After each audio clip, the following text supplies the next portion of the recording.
I remember as you guys were developing and going on, and like the world would change, and I was like, that's freaking cool. Like that's gonna change, and if you missed out on what that was before, you may never see that again. Like the story keeps going, the world moves on. Yeah, so we don't talk about this publicly very much, but some of the philosophy behind that is this. So like, I'm just gonna try a crazy experiment and see what happens.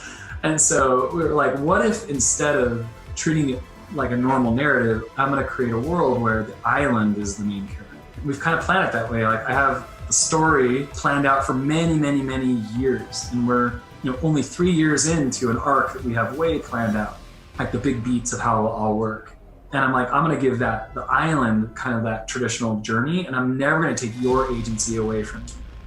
The story will also reveal over the years in ways that players will understand why when they inhabit or embody a character like a Wolverine or Iron Man this season, even actually some really big hints at the mythology of Fortnite in this season right now, that as players start to understand why Thor is losing his abilities, and so that's all stuff that is going to be real to players, and it's part of the narrative, but part of that philosophy that we're employing.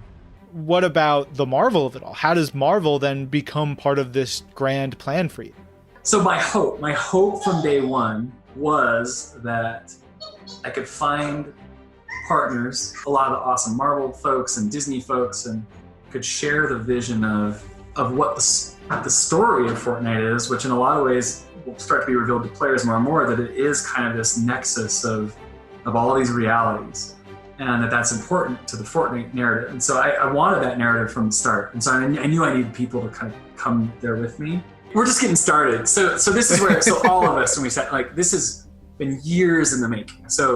And we had this moment in Fortnite that happened actually about a year ago, where this stuff was happening on the island, and all this stuff happened with this thing in Fortnite called the 0 point, where the 0 point kind of reorganized all the matter around the island and kind of created this new island.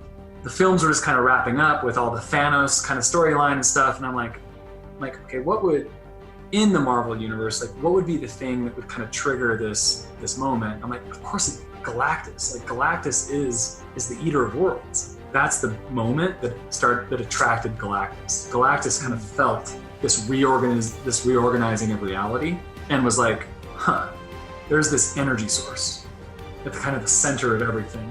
And if I can consume that, I can consume not just the Marvel reality, I can consume everything. And so he just started moving towards that. And so we knew in the background, like, Galactus is feeling this and is on his way. So we knew that a year ago. So the reason why we called even this season Nexus War is this is just the start. This is the start of lots of stuff we have planned for many years in this Marvel integration. Like this is not the end, this is the beginning.